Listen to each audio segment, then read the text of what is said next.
Okay, everyone. Welcome to another episode of Evil Dojo presents raylib game development. Today it was yesterday rather. I spent yesterday doing assembly code for some reason. I've always wanted an excuse to fuck around with it, and I decided to take the time to do so yesterday. Why? Because I'm high on drugs. I'm a fucking crackhead. High as a kite, everybody! Goofballs! There's no possible way anyone can enjoy doing assembly code if they're not on drugs. We're fucking stoned, Randy, so take your little friends and leave us alone. No. I'm kind of half joking, but seriously, assembly language is very difficult and not a standard pathway for most developers. However, I like challenges, and I like doing things the hard way, so let's dive in, see what I did, and see what difficulties I've encountered, and how we might be able to carve a pathway going forward. I'm not going to be doing assembly or working on this every day, but I figure, why not have some fun?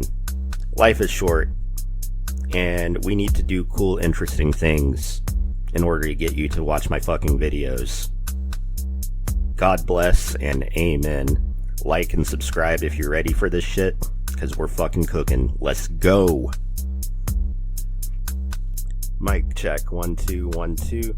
Trying to get some of this fuzz out of your ears. God damn it. Alright, that last take felt good, so let's go ahead and dive right in.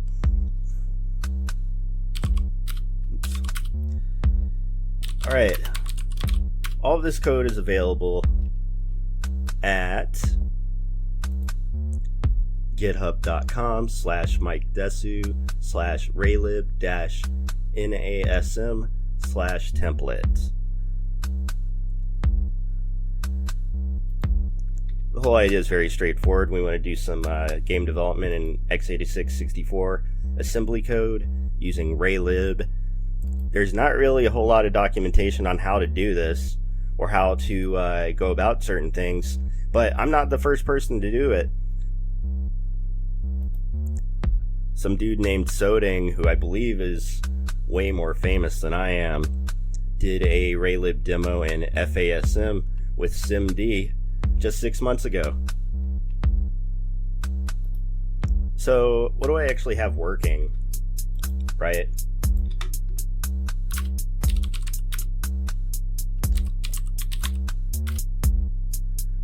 We have a screen, or rather a window, with a red square in the top left, as well as the FPS display.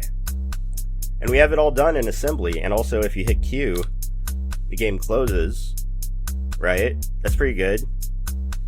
But, my god, you wouldn't imagine how much code you have to write just to do that much, or that little, I should say. So let's take a look at what I did, kind of step backwards, and understand what it is that has caused difficulty along the way, as well as what I want to do next going forward into the future.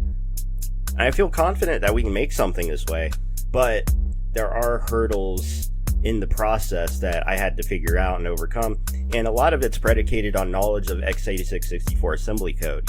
Now, I'm not the best assembly programmer, but I do feel pretty confident whenever I sit down to learn new shit.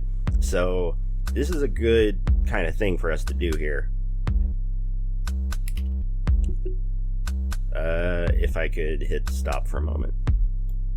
Alright, let's start off with what we have here. We've got barely 150 lines of code. In fact, let's clean this up to get the true line count. Better yet, so if we cat out the assembly file and we do like a reverse grep, or if we want to do like a sed, so if we do a reverse grep, I think we can just do something like that to remove the lines, and then we can also grep to omit anything that begins a line with a actually anything that has a semicolon would be, oh no, that's not true. we want to match semicolons at the beginning of the line, or omit them rather. So how do we do white space? I think we have to use extended grep, right? No.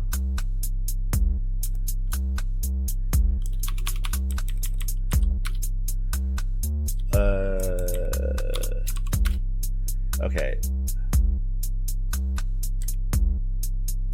Wait. Yeah, okay. I think that got rid of white space.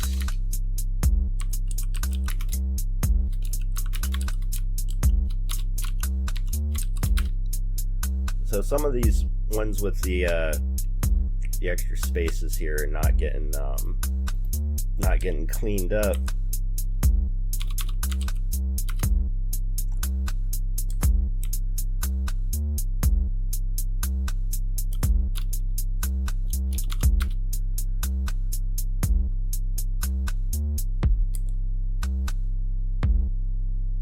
Either way, how many lines do we got?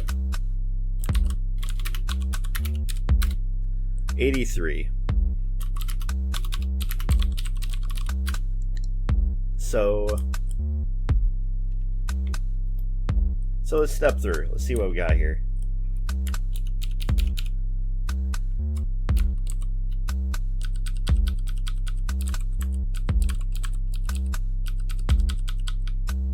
Clean up a couple of these comments.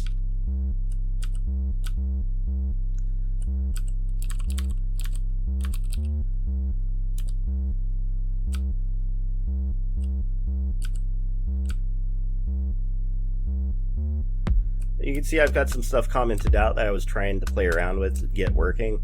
Didn't quite go the way I wanted it to, but let's start from the top. So this is all NASM syntax, which is a very clean and easy to work with assembly language syntax.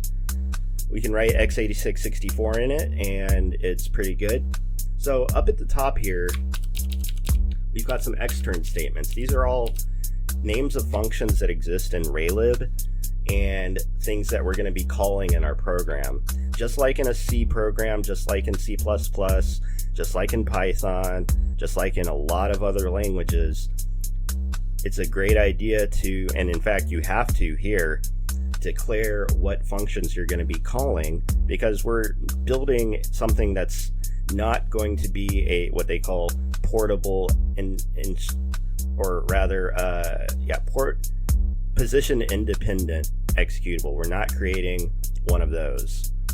So when we go to compile, we're actually using something called -nopy when we use GCC to build our game object. We're using NASM to build a ELF64 with dwarf debugging enabled to create a game.o object that gets compiled by GCC, and good times. So what functions are we using? We're using init window to actually instantiate a window, close window to close it clearly. Window should close as a way to get us into our game feedback loop so that we can actually start receiving events and handling them. Begin drawing is the first statement that you have to make when your drawing code actually runs. End drawing tells the raylib environment that you're done drawing for now, because there is setup and teardown that has to be done in order for that every frame. Set target FPS tells the environment what frames per second we want to run at. Set exit key tells raylib which key on our keyboard we want to be the exit key. By default it's escape, but you can set it to whatever you want. I like to set it to Q. Clear background does exactly what it is. It's a drawing function that will literally clear the background with whatever color that you feed it. I actually learned something interesting about colors in raylib while working on this. It's kind of interesting, but the color struct gets somehow converted into like a single long integer of sorts, or it actually gets, no, it's not even a long integer, it's just like a 32-bit integer where each channel is 1 byte long, so you end up with a 4-byte number for colors as opposed to the struct, which is kind of interesting.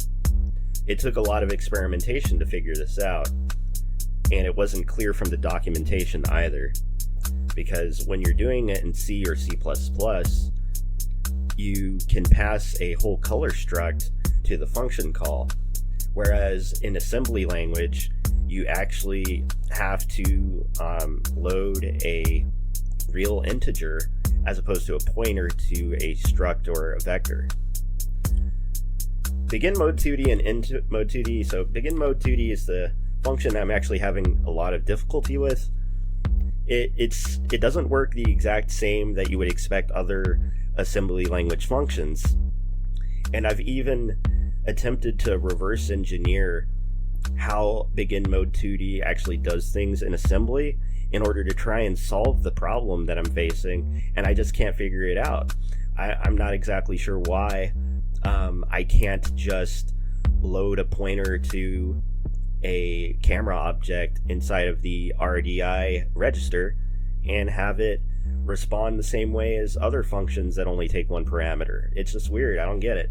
So that's something I have to figure out. Maybe someone in the comments can kind of help me along. Maybe some, greater YouTuber is able to do a video helping me figure this out. Maybe even Rayson himself can, but I don't see that Rayson does a whole lot in the compilation department. But the implementation for begin mode 2D, I've taken a look at it. It's all written in C, and there's only one extra function call in begin mode 2D that even requires the parameter that's being passed to it. So it's super not clear what's going on, because I've even taken a look at the assembly code generated for some code that might call these functions, and some really weird stuff is happening in the registers and on the stack, and I can't quite put it together because it's intermingling a bunch of stuff with other stuff, and I'm having trouble even locating the camera object in general. We'll figure it out, all things in time, but let's continue. Of course, we have the draw rectangle that you saw on the top left. We have draw FPS, which you also saw on the top left. And then is key down, which at the moment we're not currently using, but in this video I'm going to uncomment some code and show you how we can actually get that square moving around on the screen. That was part of the goal by getting a begin mode 2D to actually work, so it can work with the real camera object itself and have the camera position move around on the screen. But instead, we're going to use the variables that I've created for the camera object and instead use them to move the square around.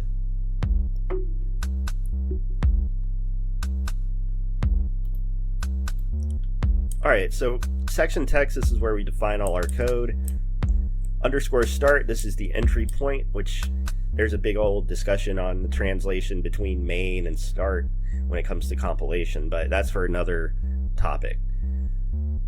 First off, we're going to move 800 into RDI, which is the first register whenever you're wanting to actually call a function.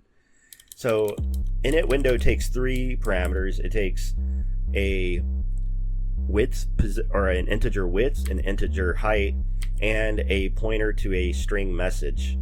So message we actually define as just the character H. So we could actually make this whatever we want. We could say hello YouTube. Let's go ahead and compile that. As you can see, it now says hello YouTube in the title. So there's really not a whole lot that we have to do in order to do that, but it's important to null terminate the string when you declare it in your data section. Then we do the same thing for set target FPS, which only takes one parameter, which is an integer, 60 FPS. So we load that into RDI, and then we call set target FPS. And then we set the exit key, which according to the raylib documentation The Q key corresponds to the integer 81. I had to look that one up. That's why I decided to provide the documentation right here. This is actually for a Rust implementation of raylib, but it has the same constants, and I couldn't find them anywhere else, so I'm probably going to end up putting them up on my website. Then we enter the game loop. Very straightforward. So I've broken this up into sections because generally speaking, when you're writing assembly code, it's a good idea to break things up into sections by labels. These can correspond to what essentially would be a function call if we were actually like pushing and popping things from the stack, but we're not. We don't have to for this part. So to check to see if the left key is pressed inside of our game loop, what we have to do is first load the parameter for the left key, which is the integer 263, into RDI, and then call isKeyDown. And then we have to take the result of that, which is loaded into the RAX register, and compare it with a true value, 1. And if they're not equal, then we're going to jump to check right. But here's some stuff that I have as like a test to make sure that the left key is working, that I had the right idea about how to do stuff. So we're going to actually print out our message to the command line, and yeah, actually we'll leave it as hello YouTube. Actually, we want to load the length of it, right? Because actually RDX here is the length of the message, and in this case we don't have a hard to find length for that. So let's create a new variable called message length. It's going to be a constant equal to the length of the message. So over back in check left, we're going to move message length into RDX now. And so now, if we press left, you see the words hello YouTube being printed out in rapid succession. So we verified that we are in fact able to receive keyboard input during this time.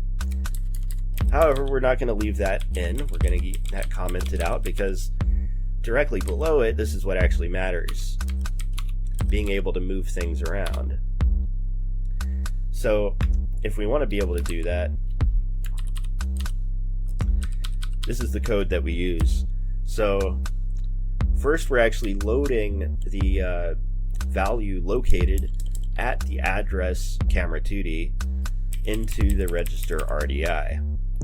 We're subtracting 4 from that variable because we're going to be moving at 4 pixels at a time. And then we're going to load the contents of RDI back into the location pointed at by camera 2D. So just to show that we can actually get that working, I'm going to skip down past all of the other checks, as we have keyboard checks for left, right, up, down, Z, and X. The original goal to start with was to actually get a 3D environment set up, but in the process of running into issues with camera, I scaled it down to 2D and still found the same problems. So we're going to take a look at what we need to do to draw a rectangle. So I'm hard coding in 0, 0 as the origin point for the rectangle, but we can actually make this origin point whatever is at camera 2D. And then we can also do camera 2D plus 4 in order to get the next value in that sequence.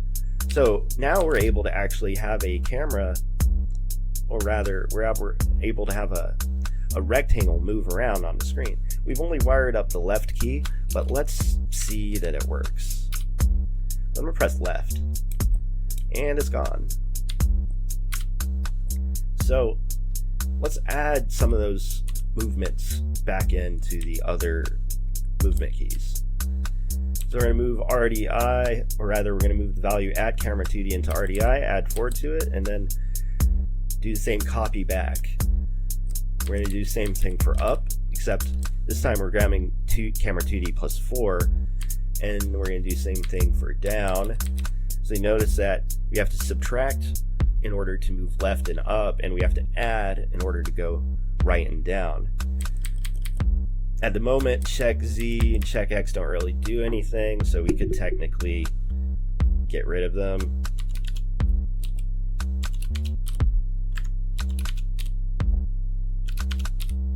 Then check's done, and now we can actually call begin drawing.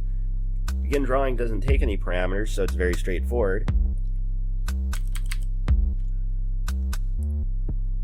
And initially, I thought it would have been as easy as to say move RDI, cam 2D, and then call begin mode 2D. But apparently this is insufficient in order to actually get the begin mode 2D to work correctly. I remember in a previous video I had some difficulty with the order that you had to call begin mode 2D and begin drawing, and I verified in every other location you need to call begin drawing first before begin mode 2D, and I don't think it matters that I'm not using a target texture here. So, not clear exactly why I can't get call begin mode 2D working, but you don't actually need it to draw to the screen. It would just be kind of nice to have a functional camera at this point, because we have this much working. So after draw rectangle, we move, oh wait, actually before we draw a rectangle, let's talk about call clear background for a moment, because as I was saying earlier, the definition of a color in raylib is a struct, I believe. Yeah, that's what I thought. Color is actually a struct of unsigned chars. So when I'm actually working with it over here, when I call clear background, which you see that clear background here, yeah, this is the implementation of that function, accepts a color as a parameter. So in my mind I was thinking I need to have an array of values, right? But what I found I had to do was instead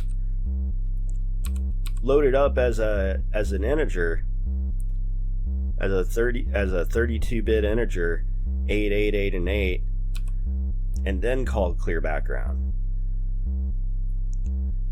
I don't know why I had to do it this way, or if there is a direct translation. I mean, I can see how the bytes being lined up would allow for me to do something like this,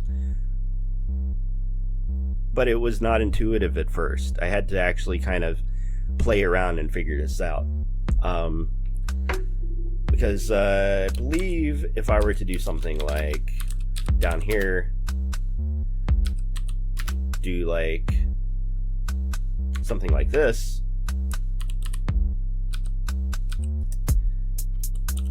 and then change this to this, I don't think this will work, and I'll be very surprised if it does. Oh.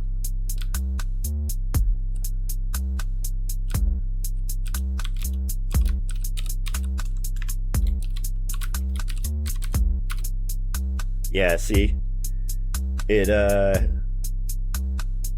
giving me a weird color, not expected.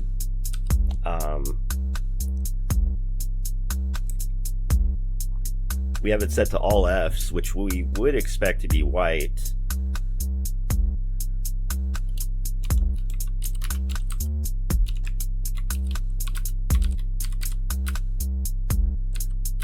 So it's not clear to me why I have to do it this way as opposed to this way, but they don't say it be the way that it is, but it do. So we draw our rectangle, we load up, draw FBS, we call end drawing, We call window should close, and then we check to see whether or not that's true, and if it's not true, then we jump to a game loop, and if it is true, we call close window. And then we move an interrupt value into RAX, we move 0 into RDI, and then we do syscall in order to call the exit function. There's technically a way to be able to do this with leave and return, but I began in practice having difficulty getting my program to stop crashing when I did it this way. Shows how much I know about how the stack works. So let's move those back in. And then of course here's our data again. We have hello YouTube as a message. We have as our window title. We have the length of the message, and we have a color that doesn't work, so we're going to go and comment that out. And we have our cam2d stuff, which will work for the square that we're drawing. So now you can see we can move our square around on the screen, and it's pretty smooth, like damn smooth. And we can have multiple keys head down, so we can do right and down, left and up, left and down, right and up, right and down. If you try to do left and right, it holds in place, which makes sense. And yeah, so we have something moving around and cooking. Now we can get into some of the difficulties and weirdnesses that I've seen while trying to debug what the fuck is happening with Begin Mode 2D, right? Over here I've got a separate C program, very small, very similarly sized, in order to basically get a very stripped down example of the same kind of behavior that we're trying to observe when figuring out how Begin Mode 2D actually works. Because here it appears that all you would have to do is pass the camera reference into our first register, because there's only one parameter, and so every additional parameter would require a different register. So one would think it would be sufficient to simply move cam 2D into RDI and then call Begin Mode 2D, but in practice this isn't what's happening. So oops.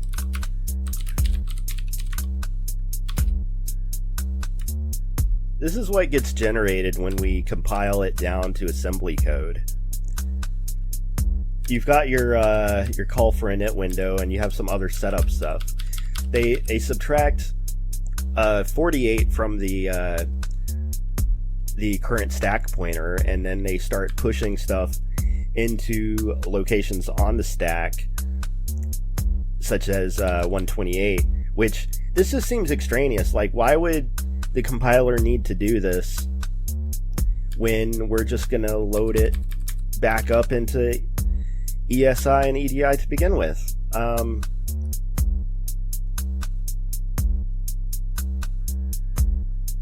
you can see this is 72 or 720, and this is 480. Or sorry, 1280.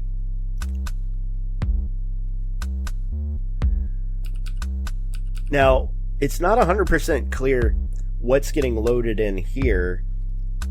.lc0 as an offset from RIP.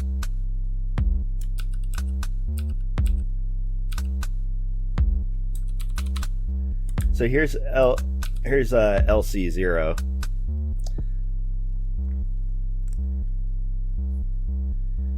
And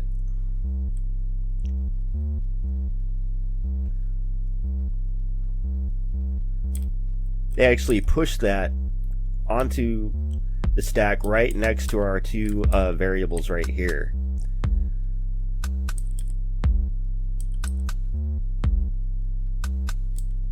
And that's loaded back into RDX.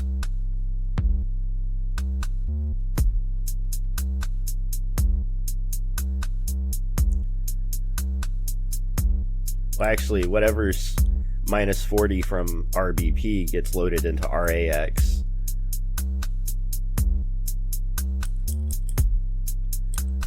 So down here, I believe this is actually the camera.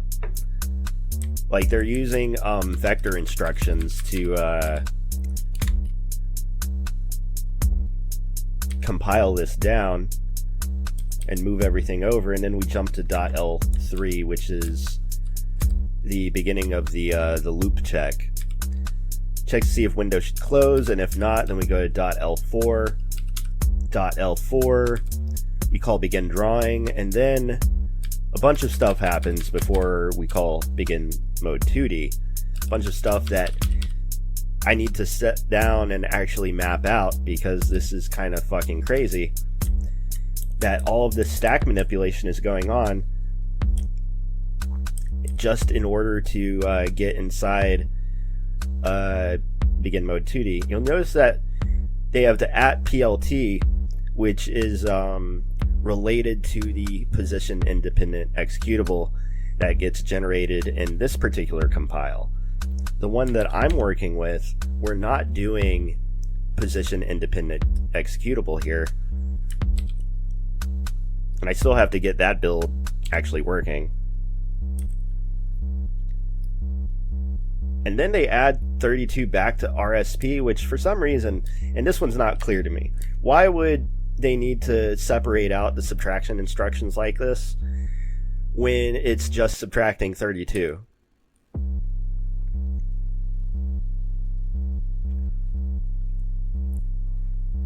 So actually, the value that was stored in RCX gets moved back into RSP for some reason after we subtract 32 from RSP. Actually, sorry, RSP gets moved into RCX. And then RAX is loaded into the location pointed at by RSP at this point. RDX gets loaded into an offset 8 away from that. And then a value -16 away from RBP that's loaded into RAX. Value at RAX is loaded into 16 away from RCX. And then we call begin mode 2D. And I'm just like, what the actual fuck is happening here? Jesus. This seems incredibly complicated and unnecessary. Is it possible that we could try to compile an unoptimized version to really see what's going on? Let's take a look and just try it, right?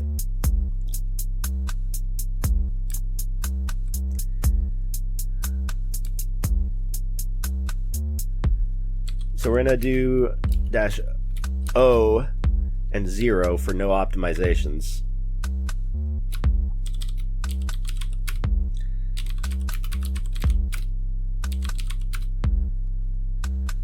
Alright, so now let's take a look at main2.s now and see if anything is a little bit more clear here.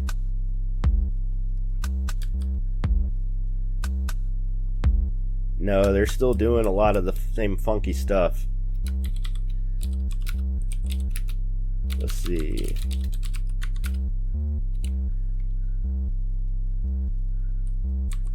Does the optimization flag have to come before?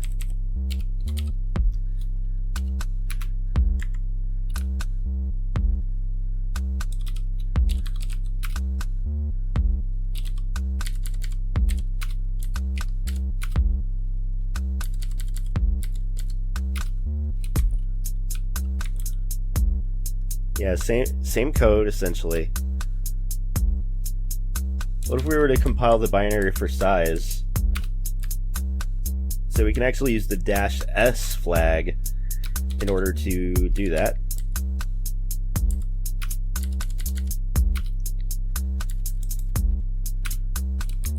Alright, this one definitely has shorter code. That's a good start. So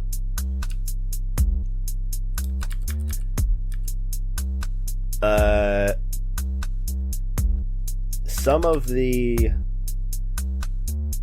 code has changed for how values are getting loaded into begin mode 2D. So it's definitely different than simply loading something into RDI or RSI, but they are taking a value from RSP and moving it into XMM0, which is a vector register.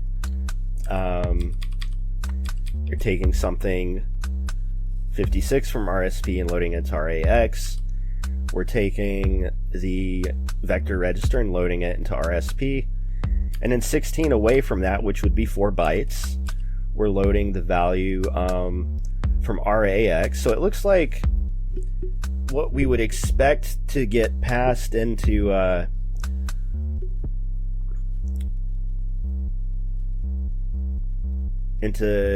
our locations would actually be simply pushing stuff to the stack.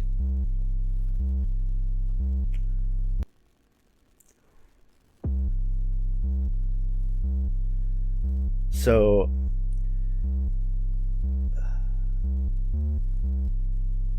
in the best case, this is actually what's happening.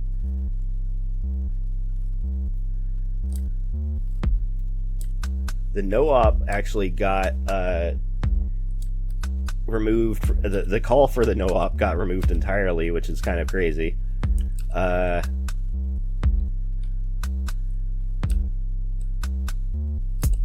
Yeah, so I feel like this tells us a little bit more about what's actually happening, because previously it was very confusing, the order that things were being pushed onto the stack. But here it seems a little bit clearer that, you know, we're only having to deal with a handful of values that are directly lined up on the stack. So maybe if we're lucky, we'll be able to just hand do this over to begin mode 2D and then do this, because what we have to do here is subtract value from RSP in order to get that space, and then we have to copy some stuff over. So we could use XMM0 to do like a big copy, or we could do it like 1 byte at a time until we have enough bytes to cover the difference. Because camera is a vector of... So camera is just a struct of 2 vector 2s, a float, and a zoom. Each of these 2 vectors is a float vector. So it's like 4 bytes, 8 bytes, 12 bytes, 16 bytes, and then 20, 24. So 2, 4, 5, 6 total entries, each one being 4 bytes big, means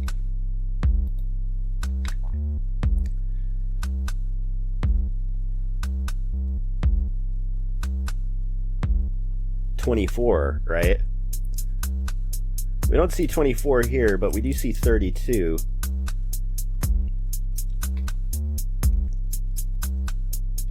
And I believe the Q is for long operations. Yeah, move Q is for a 8-byte value. So that way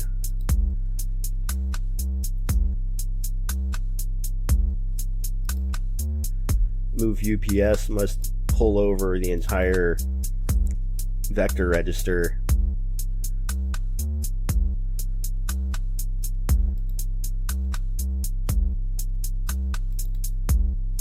And then when we move Q right here, so this is an 8-byte value, so it'd be 2 4-byte values.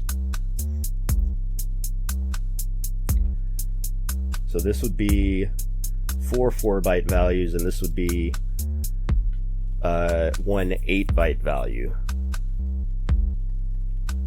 So that corresponds to the number of entries that we would have. So let's try moving, or rather, we're going to subtract 32 from RSP. Is this going to break our shit?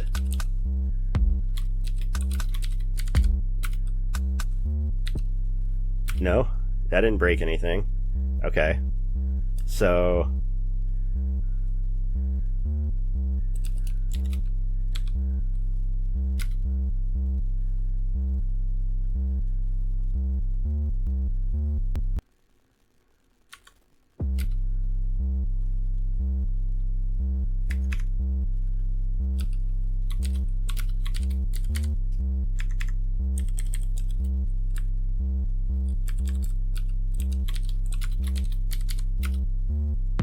see, whenever I attempt to do this, nothing gets drawn anymore. So it says to me that perhaps we don't have the right values loaded yet. But we're probably not going to be pushing anything in the RDI. Instead, what we want to do is actually move things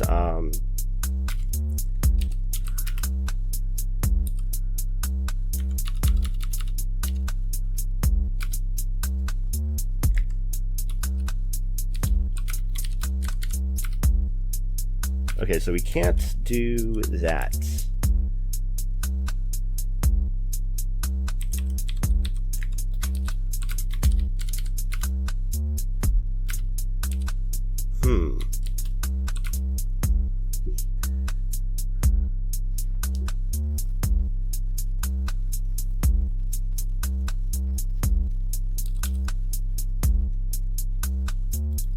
So apparently we can't do manipulations on RSP. Or can we? A second ago this didn't like that.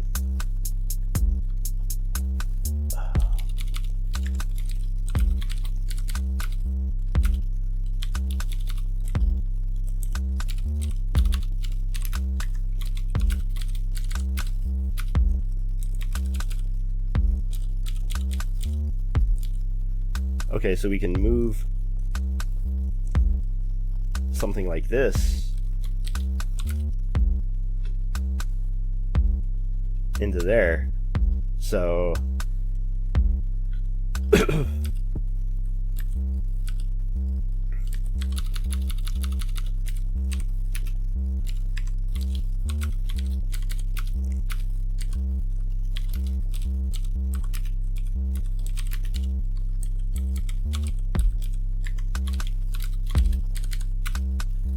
okay, so that would work. So we can actually hard load a value into a register and then move that value into a location pointed to by another register.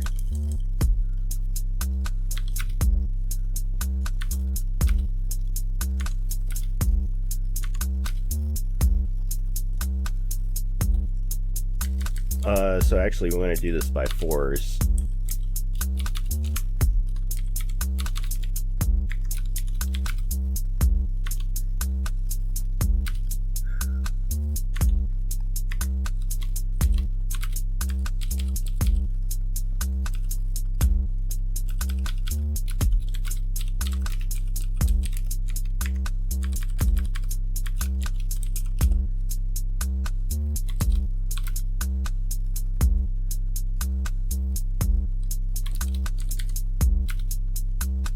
Nothing yet.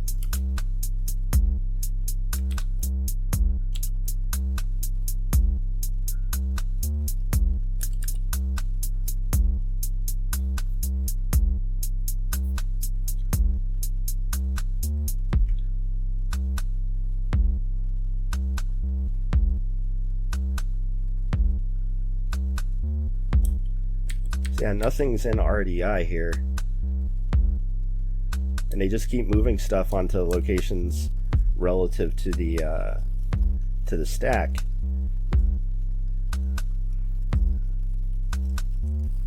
And I guess technically it's never being reset, so it might not ever display it unless I do that.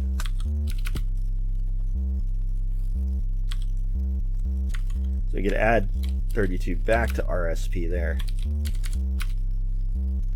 And still nothing. So I might call it for this video, since you can very clearly see some of the struggles and difficulties. Laugh at me if you think I'm a noob, I don't care. I think this is kind of interesting to try and figure out. Being able to have a full-blown game development environment where we work entirely in assembly code seems desirable from a number of different perspectives, in particular the challenge perspective, which is probably the most important part for anyone actually looking to get their skills better. This has been Evil Dojo. Take it easy.